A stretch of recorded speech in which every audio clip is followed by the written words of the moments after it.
Hi everyone, it's me, Miles at Teach Me Music Academy, and today we're going to be learning all about sharps and flats, i.e. the black notes.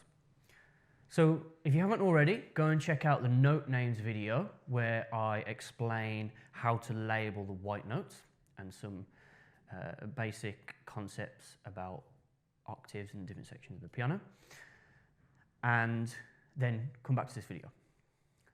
So we're going to be learning how to label the black notes. Now this isn't quite as straightforward as labeling the white notes. The white notes are pretty simple, right? You find A, and you just go up the alphabet, B, C, D, E, F, G, and you start again from A. Not too difficult, but with the black notes there's a bit of theory behind it that you need to know.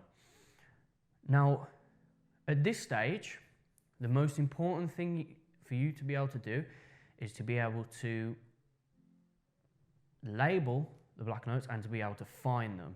It's not so important that you understand the theory behind it, because that's not going to help you practically when you're playing. So basically the black notes have two names. Okay, they can be called sharps or they can be called flats.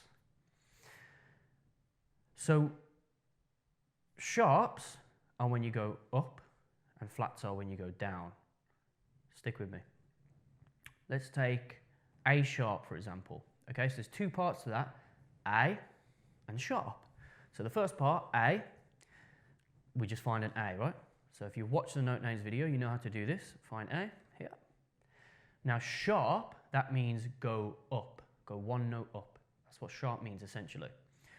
So to sharpen this note and make it an A sharp, you go one note up. Now not here, right? There's a note in between those, right? There's this note. So when I say one note up, I mean black or white, right? The very next note to the right. And that makes it sharp. So that's an A sharp right there. Let's do another one. F sharp. So remember, two parts. F, first of all, find F. Sharp, go up. There's F sharp. We're going up from F. Now black notes can also be called flats too. Now, if sharps go up, you guessed it, flats go down. So an easy way to remember the difference is what happens when you get a flat tire. The tire goes down, right?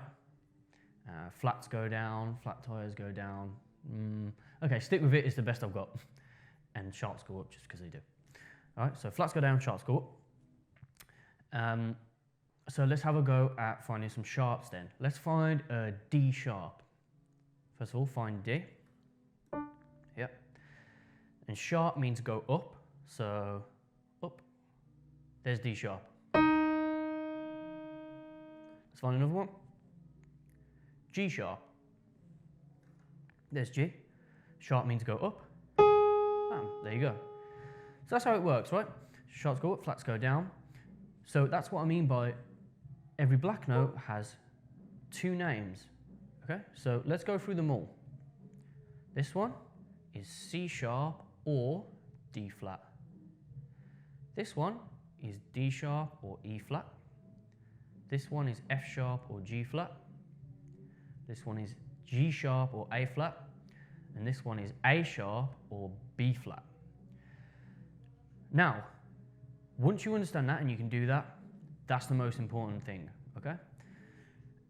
Now, if you're one of those people who like to question everything, a bit like me, you're probably thinking, well, what's the point? What's the point in calling them sharps or flats? Can't they just have one name? Well, it's all to do with the theory, really. So, you know, some scales use sharp notes and some scales use flat notes. If you don't know what scale is, don't worry. You'll learn that eventually as we go on to the next course. But I can also explain it using a song as an example. Okay, let's take Igione. Some of you might recognize this.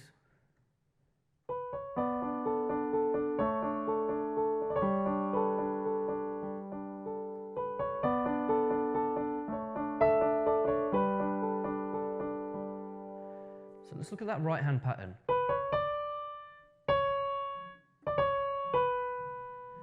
Okay, so I've got these three notes, right? I've got a black note there. Now, is it a sharp or a flat? Well, this is a sharp, I'll tell you, and here's why. What white note am I missing out there out of that pattern? So I'm playing B, I'm playing D. In the middle, I've got C that I'm not playing, right? I'm not playing that note. So that's because I'm replacing this note with a black note above it. So that's C sharp, because C has been sharpened, right? So it's become a sharp, it's become that black note. That's one way of looking at it. Another way of looking at it is when we describe these notes, I'm not missing out any alphabet letters, okay? So B, C sharp, D. So even though it's C sharp, I'm still saying the word C, right? So A, B, C, D. I didn't miss any letters out of the alphabet, right? If I call that a D flat, you end up missing out C, and you end up saying D twice, right? So A, B, D flat, D. Well, we didn't say C in that. So that's kind of why, if you read music, if you read sheet music, then it becomes very obvious why they're sharps or flats. But that's just a brief explanation of why there's two names. Because basically, one, so it depends which white note you're replacing with the black note. Is it going up or down? And also, it depends on the scale, so you're not missing any letters out. Now, if that last part was a bit confusing, it doesn't really matter too much. I just wanted to explain it for those who maybe was questioning it. But like I said, the most important thing for you to do at this stage is know how to label them and know how to find them. That's it. So just practice that, finding D sharp, bam, there. Finding A flat, there, right, etc., etc. So that's all you need to do for now, and then we'll get more into it in later courses. So I hope you've learned a lot in this video, and I hope that that's demystified the black notes a little bit, and you can identify them and find them. Cool, good stuff. So thanks for watching, and I'll see you in another one.